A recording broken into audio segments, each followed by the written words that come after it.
You're listening to the voice of Nassau Community College, 90.3 WHPC. My name is Bill McIntyre, and it's time for this week's Long Island News, the show that talks to newsmakers from Nassau and Suffolk County that matter to Long Island and Long Islanders like you. So each week we'll have a conversation about issues that affect all of us. I live on Long Island, and like all of you, I do want to know more about where my tax dollars are going, and I want to know more about the people making the big decisions that affect all of us, which is what the show is all about. And we're speaking today with Commissioner Patrick Ryder from the Nassau County Police Department, and we spoke with him last week. We have so much more to discuss that he was nice enough to return today. Welcome back, and thank you, Commissioner, for coming back. My pleasure. We had, we touched a lot of subjects. How's the state of policing and right now and financially? There's been big talk. We've all heard it, defund the police, and I think everybody thinks they know what that means, and I kind of believe that nobody knows what that means. I don't think when people say defund the police, they do understand what it means. I understand what they mean.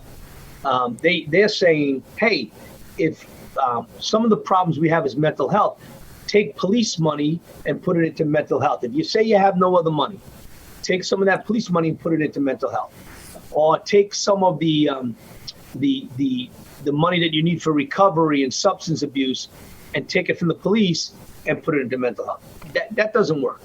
Mm-hmm. And the reason it doesn't work is because then the same side, the response side, is always the PD to mental health. The response side to the first overdose and drug dealing and everything is the police side. Right. I do agree more money should be put into mental health. I'm a supporter of that. I also understand, I've learned a lot in the last 2 years about the response from people like our mobile crisis team. They do a fabulous job. I really do. But there are times where they don't belong on the site. It's too violent. And they agree. They concur with that also. They know what we do. So what we do in Nassau County, example, mental health is, in the past, we would go, the police would go, we handle it. We didn't call mobile crisis. And we would take our victim and take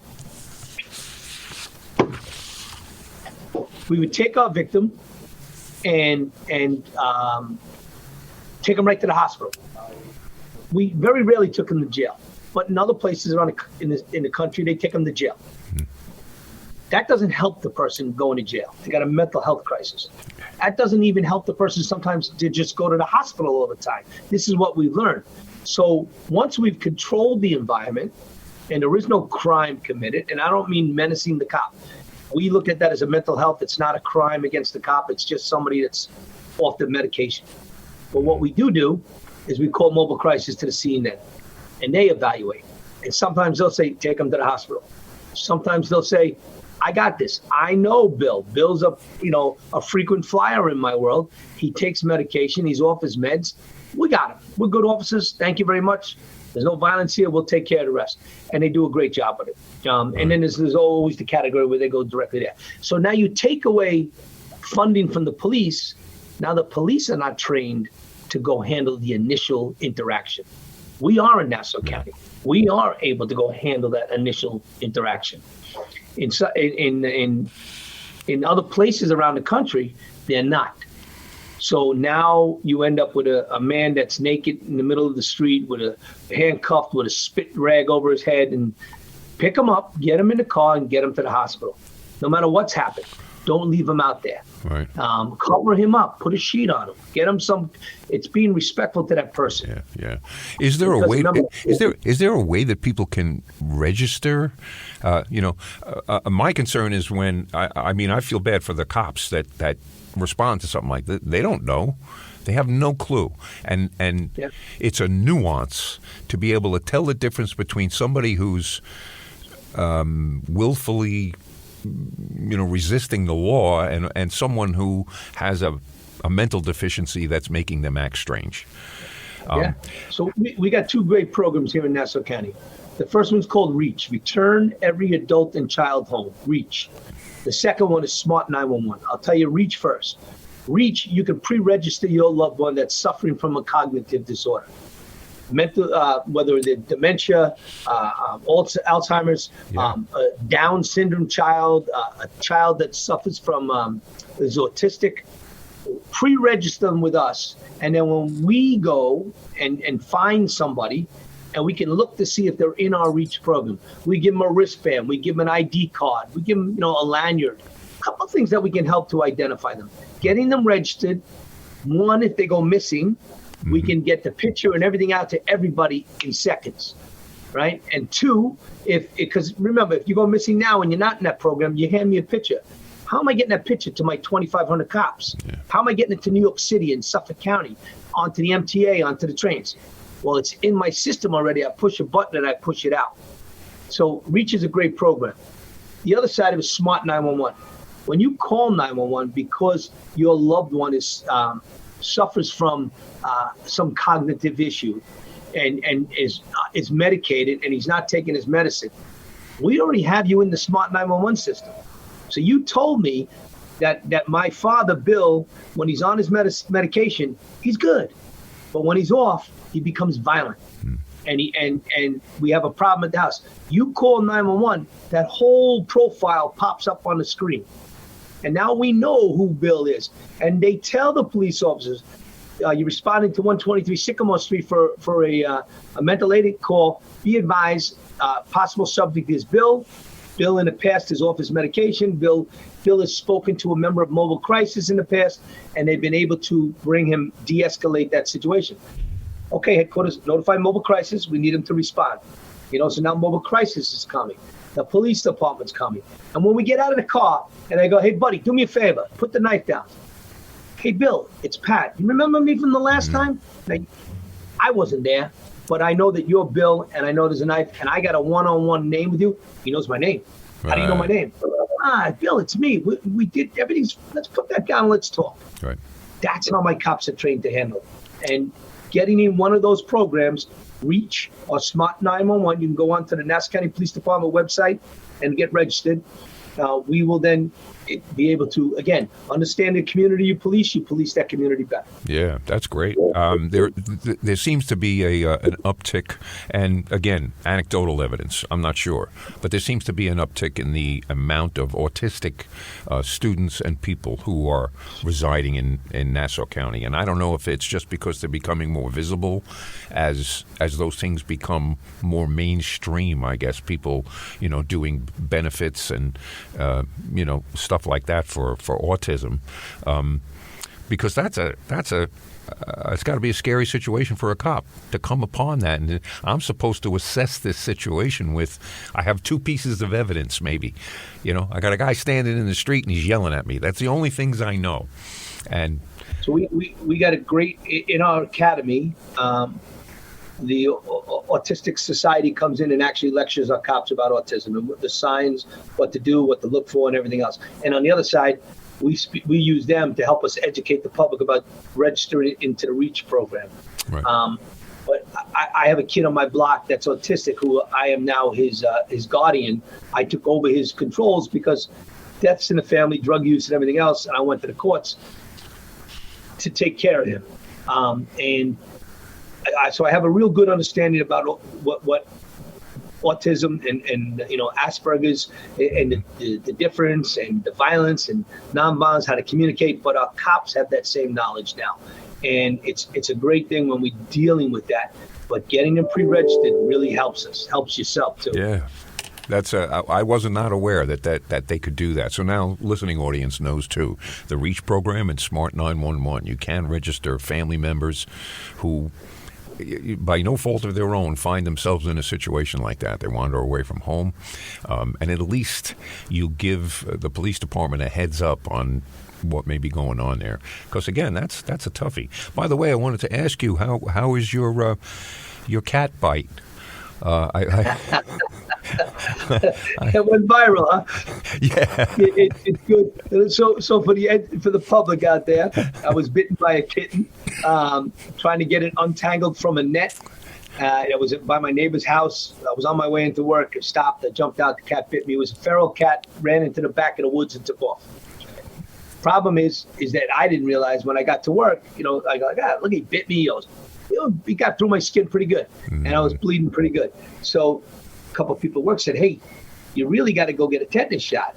And so I went and I got Nassau County Medical Center is a great hospital. Thank you, nurses and doctors that always take care of my cops and took care of me that day. And I went in there and they gave me a tetanus shot. Then they gave me amoxicillin. And then they advised me that, look, if the cat is rabid, and there's a real good chance it's not, but if it is, and you contract rabies, it's pretty bad. You can be paralyzed. So I turned around and said, all right, so we think you should go through the series of rabies shots. Oh. It's not in your stomach like it was years ago. Oh, no, okay. But the first shot goes right into the thumb. So right into the top of my thumb where the cut was. So I was screaming like a little baby. That's a double ouch. Yeah. Huh. And then I had to get 4 more shots that went into my arm over the course of 10 days. And again, Nassau County Medical Center, thank you. They were great to me. Wow. So you good for how long now? They used to, I could stick my thumb in any cat's mouth. I'm covered for a while. I used to say a tetanus shot would last you 10 years. I don't know that anybody would take that chance if, Nah. It all depends what you're dealing with, right? A rusty nail or a cat bite. Yeah. Cats have one of the most filthiest, especially feral cats, right, because they eat rats and mice and raccoons and whatever they're dealing with out there in the world. So they deal in a tough environment. Yeah. Wow. Well, what else do we want to talk about? What else is going on in your world that? So probably the biggest thing, and it's great for the audience to pay attention to this, is let's talk a little bit about school safety, if you don't mind. No, I was actually asked that question. I let people know on one of the Facebook pages that I was going to interview you. I expected, this is usually a very noisy page with some pretty rowdy people, and I was biting my nails when I wrote the thing because I said, I don't know if I should really do this. But I only got like 4 questions. I think everybody's afraid of you, Commissioner. Please, well, they did, they usually get very boisterous and, and one. For the record, I'm afraid of my wife, so that's the boss in my house. There you go.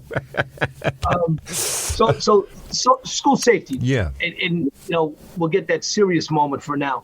It's not on the rise in this country, but it's more prevalent. You see it more. We hear it more.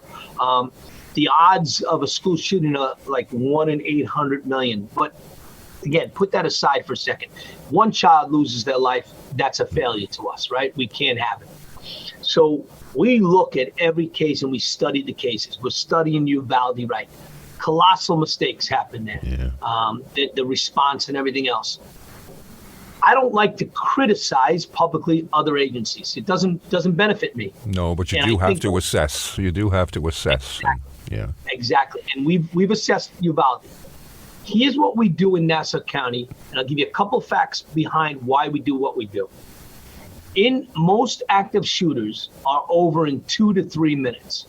2 to 3 minutes, that shooter has done what he needed to do, and then most of the time takes his own life. Columbine was different, right? It went on for a while. Uvalde was different. It went on for a while. So again, we have to be fluid in our response and what we do. If they're over in 2 to 3 minutes, my response time by any cop in Nassau County is 3 to 5 minutes. So if I can get there faster than the 3 minutes, and I can slow the shooter down in his 3 minutes, we overlay, right? So now I'm eliminating the threat. I'm stopping the threat. So I get mine down to 2.5 minutes, and I get the shooter up to 3.5 minutes. I got a minute to stop that threat. That's the way we look at this. So many of the schools say to me, well, we need armed guards. Okay, there's an argument to that side. There's an argument to security guards and everything else. Mm-hmm. I will tell you this, that most shooters come from the environment that they go back to shoot. So if I'm going to go in there, and I know Bill is the armed guard, security guard, because I see him every day when I was going to school. Who's the first guy you're going to see? I'm going to shoot you first. And you're not going to see me coming because we don't stand there with an assault rifle as our children walk into school. It's not healthy for that environment, right? So what do? We assess the school. We assess their security. That's the first thing we got to do. If we're going to slow the shooter down, how do we do that? Well, control access. One point of entry, one point of exit in the day. If there's a fire, we got all the fire doors to get you out. If I got to slow your child leaving at the end of the day, so be it. If I got to slow your child getting in the beginning of the day, so be it. Secondary side to that, though, you can always take a vehicle and jump the sidewalk and wipe out kids online. So it has to be expedited. I know Bill. I see Bill coming every day. Bill's going to come through and show his ID, and he's going to go to class. Identification cards, slowing the shooter down, having what they call a man trap. They call it a man trap. Sorry, ladies, it's just called a man trap. I'm not being sexist, but if you come through that front door into the vestibule, the second door is locked. So now when you get in, you've locked yourself in the box. Right. You can't get out of the box, and you can't shoot yourself out of the box because the glass around it is all bulletproof. So now the security guard, knowing that he's got a problem, hits the man lock. So we got him locked in the box. Now he turns around, and normally people are going to pick up 911. In all of 56 of our schools districts, and in all of 450 buildings that are part of that, most of our Catholic schools, almost all of our yeshivas, we have put in what's called the RAVE app. When you call 911, by law, you must take the call in order. First one comes in, I got to take it. Whether it's somebody bit by a cat or somebody shooting a school, it doesn't matter. I have to take the call in order because I don't know what's on the call. Mm-hmm. So that's the law. So how do you fix that? And especially when you have a shooting, you're going to have hundreds of people calling at the same time. You're also going to have an overturned vehicle down the block, and people are calling on that. So you're getting bogged into the funnel, as we call it. Yeah. When you have the RAVE app, it's an app on several people in the phone, and we're expanding that come September.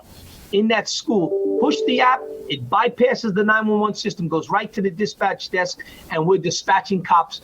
So now what have I done? I'm getting there faster. Yeah. Doing the assessment and the security, I'm slowing that guy down. I'm getting there faster. I'm close, so I'm slowing him down. I'm getting me faster. We're overpassing each other now. That's where I want to be. So now the next important part to this is, are my cops equipped to go in there? Absolutely. In every single Nassau County cop car, they have an additional tactical vest they put on. Every single Nassau County cop car, they have an additional Kevlar helmet to go in.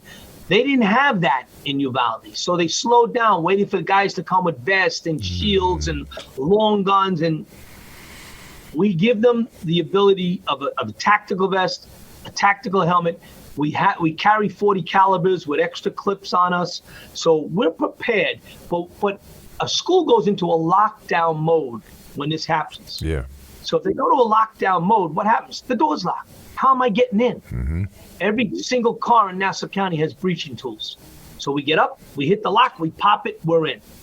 Every single cop in Nassau County has been trained. You go. You don't wait for 2, 3, 4, 5 people. You don't wait for a supervisor. You're a mature individual that's been given the authority to go into there, a well-trained cop, and go stop the threat. Wow. I like to say eliminate the threat, but I know it's too volatile, right? So we'll say we'll stop the threat, right?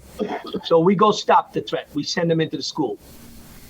Every single cop is mandated every day to stop at a school, not just sit in a parking lot. Get out, walk to school. And when you walk to school, I get to know that Bill's the security guard. I know that John is the principal. I know that Mary is the nurse. Yeah. I know that when I walk in that front door, the auditorium is straight ahead, the cafeteria is to the right, and classrooms are to the left. Why is that important? When my cop runs in that building and they go, he's in the cafeteria, well, I know I'm going down, I'm going to the right. How'd you know to go there? Because I've been in the building before. If I go left, I waste precious time when the shooter is doing what he's doing. Yeah. So I need to know exactly where I'm going. We've trained every school district in Nassau County. Every superintendent, and God bless them, they're great people. They've done a phenomenal job working with us here in Nassau County.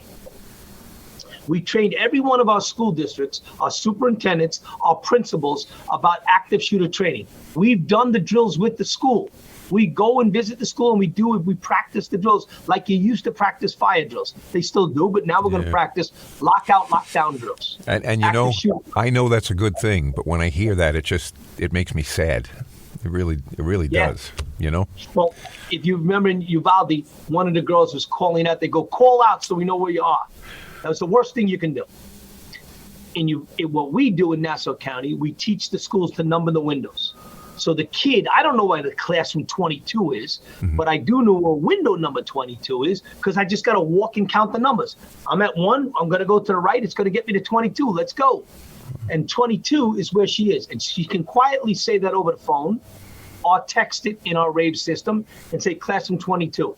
And we know to go to classroom 22 to either the shooter's in there or the kids are in there. And we're going to get them.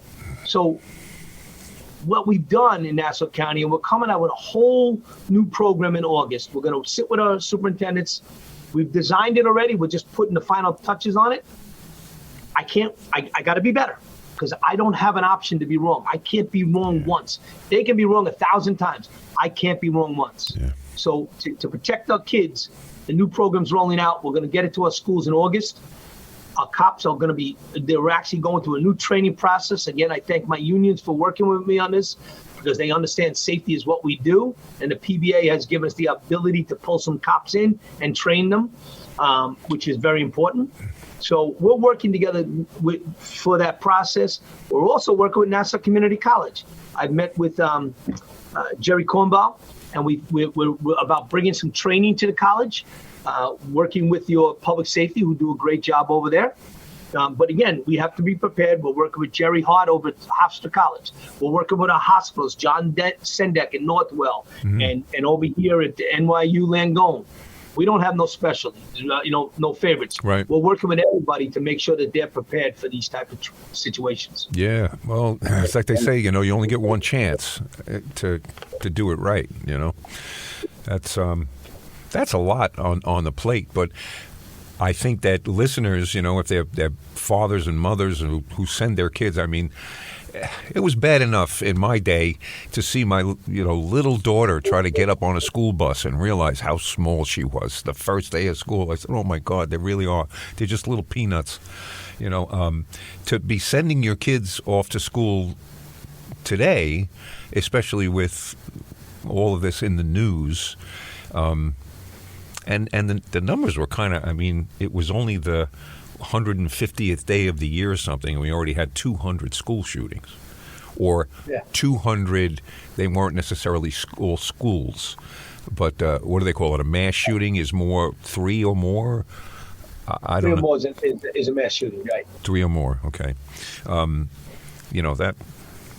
That's scary stuff. But well, you know what? I'm going to make you promise to come back again, too, because 2 shows just isn't enough to cover all the things that come into my mind when I wanted to ask you about something that kind of, I don't know, when I see it, I have mixed feelings about it.